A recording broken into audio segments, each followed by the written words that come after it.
दर्शकों नमस्कार, स्वागत है आपका हमारे ऐसे न्यूज चैनल में। ऐसे न्यूज की टीम जो है आप पहुंची है सतलोक आश्रम बैतूल में और हमारे ऐसे न्यूज की टीम लगातार सतलोक आश्रम बैतूल की पूरी कवरेज दिखा रही है। बताया जा रहा है कि यहाँ 3 दिन का महासमागम चल रहा है और समागम का आज पहला दिन है। आप देख पा रहे हैं यहाँ का माहौल।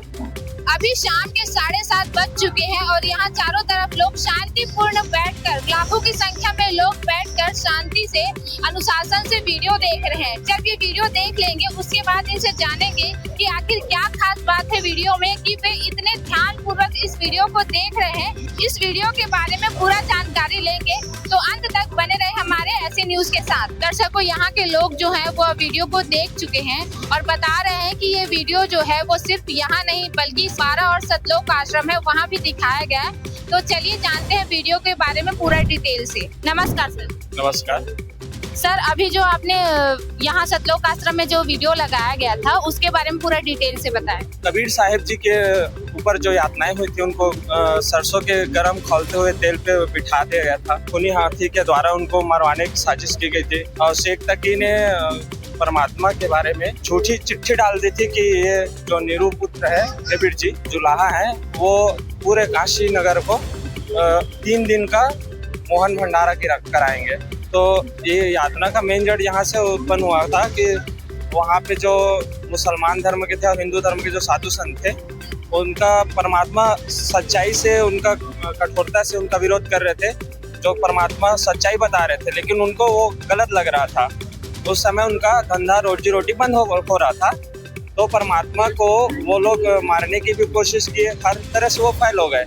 तब परमात्मा के ऊपर, कबीर साहिब जी के ऊपर उन्होंने एक छोटी चिट्ठी वाला लांछन लगाया कि इस तरह से नहीं, हम तो उनको बेइज्जती करा करके यहाँ से कम हमारी जो काशी नगरी है वहाँ हमारा रोजी रोटी बंद हो रहा है, उसको हम लोग कबीर जी के बारे में छोटी चिट्ठी डाल के उनको बेइज्जत करके यहाँ से निकाल लेंगे। सर ये बताइए कि कबीर जी किस तरह से ज्ञान देते थे कि लोग उनका साधु संत जो है वो विरोध करते थे? वो टोटल शास्त्र के अनुसार ज्ञान देते थे परमात्मा कबीर साहिब जी। उनका कहना यह था कि जो बाह्य आडंबर जो दुनिया में चल रहा है, व्रत रखवा रहे हैं, उनको मना कर देते। जैसे गीता अध्याय 6 के श्लोक 16 में कहा गया है, अर्जुन यह साधना ना तो ज्यादा खाने वाले की है और ना ही कम खाने वाले की है। अर्थात जो कम खाते हैं वो कहीं न कहीं व्रत के रूप में आ रहा है। तो परमात्मा व्रत रखने से जो गीता जी में बताया गया है उसी के अनुसार व्रत रखने के लिए मना करते थे। लेकिन उस समय जो क्या है, भोली जनता जो पढ़ी लिखी नहीं थी, तो उन लोगों को, भोली भाली जनताओं को उस समय के जो पंडित थे वो लोग भ्रमित कर रहे थे, तो जो बता रहे थे, उजागर कर रहे थे ज्ञान को। तो उनके सभी लोग जो मुसलमान धर्म के थे और हिंदू धर्म के जो साधु संत थे परमात्मा के विरोधी बने हुए थे। परमात्मा, वो लोग सोच रहे थे कि परमात्मा में ये तो जुलाहा है, 2 वक्त की रोटी खुद इतनी मुश्किल से खा पाता है, 18 लाख लोगों को ये कहाँ से भंडारा करा पाएगा। लेकिन परमात्मा, वो तो स्वयं परमात्मा थे, कबीर परमेश्वर थे, उस समय लीला कर रहे थे। वो परमात्मा अपना दूसरा शरीर बना करके, तो वहाँ से परमात्मा सतलोक से लड्डू, जलेबी, कचौड़ी, एकदम मोहन भोजन परमात्मा जो यहाँ पर इंसान सोच नहीं सकता, जीव सोच नहीं सकता, उस इस तरह का भोजन भंडारा करा दिए और हर साधु संत को एक दोहर सोने का मुहर दिए और सूखा सीधा जो कहा जाए तो राशन का सामान जो बिना पका पकाया आप घर ले जाके पका सकते हैं, इस प्रकार के भी परमात्मा ने वहाँ पर भंडारा खोल दिया। और वहाँ पर जो भोजन भंडारा चला रहे थे वहाँ पे केशव भंडारा के रूप में परमात्मा वहाँ पर भी विद्यमान थे। फिर सिकंदर लोधी आए, वहाँ पर गए और पूछा कि मेरे गुरुजी कबीर साहिब जी कहाँ है, मैं उनका दर्शन करना चाहता हूँ। केशव बंजारा बोले, यहाँ पर उनकी सेवा के लिए उनका दास हाजिर है, मैं उनका पगड़ी बदल मित्र हूँ, मैं यहाँ की सेवा जो व्यवस्था है वो मैं यहाँ संभाल रहा हूँ और वो अपनी कुटिया में विश्राम कर रहे हैं। फिर सिकंदर लोधी जी परमात्मा का दर्शन करने के लिए, परमात्मा से मिलने के लिए इतना उत्सुक हो जाते हैं कि उनके कुटिया में चले जाते हैं और परमात्मा मतलब वहाँ पे परमात्मा अपनी लीला कर रहे होते हैं, करीब जुलाहा का लीला कर रहे होते हैं और अपनी कुटिया में जो कुंडी है दरवाजा बंद करके और परमात्मा का सिमरन करने का एक लीला कर रहे होते हैं। तो वहाँ पर सिकंदर लोधी पहुँचते हैं और दरवाजा खटखटा कर बोलते हैं कि हे मेरे परमात्मा, हे कबीर साहिब जी, आप कहाँ बैठे हो? आपने पूरा चौपड़ के बाजार में 18 लाख साधु संतों को इतना मोहन भंडारा करा दिया और आप यहाँ पर बैठे हो मेरे मालिक, मेरे को दर्शन की दया करो। तो फिर कबीर परमात्मा बोलते हैं सिकंदर लोधी, मैं यहाँ पे लोगों की भलाई सोचता हूँ और ये लोग मेरा ही बुरा सोचते हैं। मैं यहाँ से तंग आ चुका हूँ और मैं रात जैसे ही रात होता है मैं अपना वृद्ध माता पिता को लेकर के यहाँ से कहीं दूर चला जाऊंगा। मैं बहुत परेशान हो चुका हूँ। परमात्मा इस प्रकार की वाणी बोलते हैं, लेकिन वहाँ पे जो भंडारा चल रहा होता है सिकंदर लोधी वहाँ से वाकिफ होके आया हुआ होता है। तो सिकंदर लोधी बोलते हैं परमात्मा आप मुझे अब भ्रमित नहीं कर सकते। परमात्मा आप अपनी लीला कर रहे हो और मुझे आप गुमराह मत करो दाता, आप ही जो कर रहे हो आप ही कर रहे हो। परमात्मा आप ही अल्लाह हो, आप ही खुदा हो परमात्मा, और मुझे दर्शन की दया करो। फिर परमात्मा कबीर साहब जी रविदास जी को बोलते हैं कि खोल दे कुंडी बेटा। और कबीर परमात्मा जैसे ही बाहर निकलते हैं उनके ऊपर सतलोक से एक दिव्य प्रकाश वाला मुकुट आता है और फूलों की सुगंधित फूलों की वर्षा होने लगती है। और परमात्मा को सिकंदर लोधी बोलते हैं कि परवरदिगार हे मालिक, आप हाथी में चढ़ के, जो उस समय हाथी का वाहन होता था, तो परमात्मा को वहाँ पर बिठाते हैं और रविदास जी चंवर कर रहे होते हैं। तो सिकंदर लोधी बोलते हैं हे भगत जी आप तो हमेशा परमात्मा का चंवर करते हैं, आज ये सेवा मुझे दे दीजिए, मुझदास को दे दीजिए। सिकंदर लोधी चंवर करते हुए फिर चौपड़ की बाजार की ओर चले जाते हैं। तो जो तंबू तना होता है वहाँ पर केशव बंजारा जी बैठे होते हैं और परमात्मा कबीर साहब जी वहाँ पर जाते हैं। फिर सतलोक से वहाँ पर एक तेजोमय दिव्यमान सिंहासन आता है परमात्मा कबीर साहब जी के लिए। वहाँ पर परमात्मा विराजमान होते हैं और केशव बंजारा और कबीर साहब जी परमात्मा कबीर साहब के बीच में वहाँ पर वार्तालाप होता है। केशव बंजारा जी कहते हैं कबीर साहब जी से कि हे परमात्मा, हे परवरदिगार, आप ये गंदे लोक में कहाँ आ गए और सतलोक में वहाँ पर जहाँ किसी भी चीज़ की कमी नहीं है, वहाँ दूध दही की हमेशा नदियाँ बहती है, अविनाशी वृक्ष है, फल फूल के सदाबहार वृक्ष लगे हुए हैं। आप इतने सुंदर लोक को छोड़ करके इस गंदे लोक में कहाँ चले आए? यहाँ तो लोग जो इंसान होते हैं उनके अंदर ही मल मूत्र भरे होते हैं, फिर भी इतना अभिमान होता है उनके मन में। आप ऐसे गंदे लोक में इन लोगों से कैसे भक्ति कराओगे? ऐसे करके बोलते हैं केशव बंजारा जी। परमात्मा कबीर साहब जी फिर बोलते हैं उनको, जैसे गाय के अंदर में नस बहुत सारी होती है, वहाँ खून भी रहता है और दूध भी रहता है, ठीक उसी प्रकार जैसे इंसान के अंदर मैं भक्ति प्रवेश कराऊंगा। यहाँ भले ही मन मलिन हो गया है लेकिन परमात्मा का जो ज्ञान है उससे सद्भक्ति का उजागर हो गया है, ऐसे करके कबीर परमेश्वर बोलते हैं। इस प्रकार से परमात्मा कबीर साहब जी के बीच में और केशव बंजारा के बीच में 8 पहर वार्ता होती है।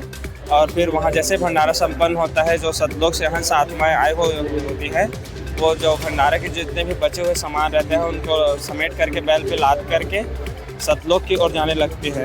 और फिर वहाँ जो गांव में विद्यमान लोग रहते हैं वो लोग कहते हैं कि हे केशव आप भी जाइए, आपके जो बैल हैं वो बहुत आगे निकल गए होंगे। तो परमात्मा देखते हैं वहाँ के लोग, तो बोलते हैं, राजा भी बोलता है कि हे परमात्मा ये सारे बैल कहाँ चले गए? तो केशव जी जवाब देते हैं कि जहाँ से आए थे राजन वहीं चले गए। और अंत में केशव बंजारा और परमात्मा कबीर साहब जी का दोनों का स्वरूप एक ही हो जाता है।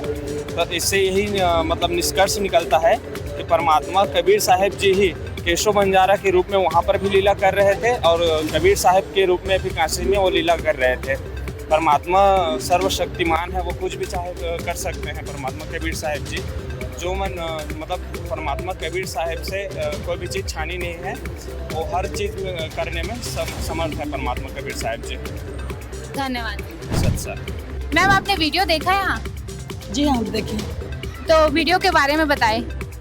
एक धना भगत था, उनके यहाँ बारिश नहीं हुई थी और बारिश नहीं हुई थी तो भंडारा करने का सोचे। भंडारा की तो बारिश हुई तो उनकी पत्नी ने सभी ने अन्न और खेतों में बीज बो दिया था, पर धना भगत ने नहीं बोया था क्यों? वो तो हमेशा भगवान के सुमरन में रहते थे। उनकी पत्नी ने ज्वार दिया कि जाइए आप खेत में ज्वार बो के आइए।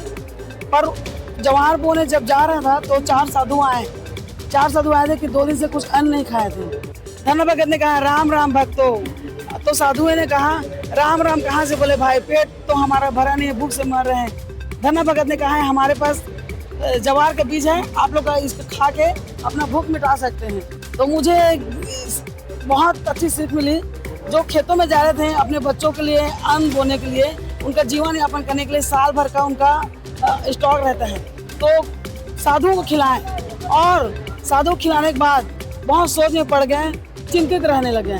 चिंतित रहे तो उन्हें कुछ सीख मिला, क्योंकि वो ना भक्ति करते थे और राम में थे। तो बोले कि अगर बीज नहीं बोऊंगा तो पत्नी क्या बोलेगी।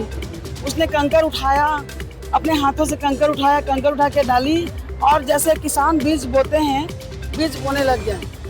कुछ ही दिनों बाद में सभी किसानों के खेत में ज्वार निकल आए और धना के खेत में तुम्बे निकल गए, जिसे हम लोग अपन हिंदी में तुमा कहते हैं। तुमा निकल आए तो गांव वाले ने कहा, अरे धन्ना भगत, आपके खेतों में तो तुमा निकला है। तभी उसकी पत्नी भी सुन ली। उसकी पत्नी सुनी तो चिल्लाने लग गई खेतों में, देखी तो एक तोड़ी, दो तोड़ी, सभी में ज्वार निकले गए। ये तो बहुत बड़ा चमत्कार है। घर लेके आए, घर में लेके आए तुम्बा, और गाँव वालों को भी दिए। ये बहुत बड़ा चमत्कार है। इससे हम लोग को सीख मिलती है कि मतलब दान देने से कितना बरकत होता है। कहते हैं ना, दान दिए धन घटे नहीं, कहे गए संत कबीर। धना भगत को दिया भी जाकर कितने पाए। मैम आप ये बताइए कि इस वीडियो के द्वारा समाज को क्या संदेश जाएगा? समाज को यह संदेश जाएगा, परमात्मा कहते हैं दान दिए धन घटे नहीं, कह रहे साहब कबीर। आज तो हम देखते हैं, हम अपने लिए ही काम करते हैं और अपने लिए, अपने निर्वाह के लिए करते हैं और अपने परिवार के लिए करते हैं। इस वीडियो के माध्यम से हमें एक सीख मिली कि हम भी किसी के काम आ सकते हैं, और जिससे समाज में एक सुधार हो सके, ताकि कोई मतलब कि जो आपत्तिजनक मतलब विविधता आती है किसी के ऊपर, तो हम उनका एक तरह से मदद कर सके। तो इस वीडियो के माध्यम से हमें सीख मिली कि हम भी किसी के काम आ सके ऐसा। और जो दूसरी वीडियो एक और है, जिसमें कबीर परमेश्वर जी अपने सक्षम और समृद्ध होने का परिचय दिए कि समृद्ध का काम समृद्ध ही कर सकता है। मैम आप ये बताइए कि इस वीडियो को अगर लोग दोबारा देखना चाहें तो कैसे देख सकते हैं? अगर इस वीडियो को लोग दोबारा देखना चाहे तो संत रामपाल जी महाराज के यूट्यूब चैनल और फेसबुक पेज पर भी देख सकते हैं। धन्यवाद। सब्सक्राइब। तो दर्शकों, यहाँ के लोगों ने बताया कि यहाँ 2 वीडियो चलाया गया है। एक वीडियो काशी भंडारा वाला और दूसरा वीडियो धना भगत वाला। तो इन्होंने बताया कि जो पूर्ण परमात्मा है वो कबीर साहब है, वीडियो के माध्यम से बताया गया, और दूसरा वीडियो में बताया गया दान की महिमा के बारे में। और उन्होंने ये भी बताया कि अगर कोई इस वीडियो को दोबारा देखना चाहते हैं तो यूट्यूब चैनल, फेसबुक चैनल बना है संत रामपाल जी महाराज, आप वहाँ पर जाकर इस वीडियो को देख सकते हैं, ऐसा इनका कहना है। तो आप बताएं कि आपको ये वीडियो कैसा लगा, आप कमेंट करके ज़रूर बताएं, और बने रहे हमारे ऐसे न्यूज़ के साथ। धन्यवाद।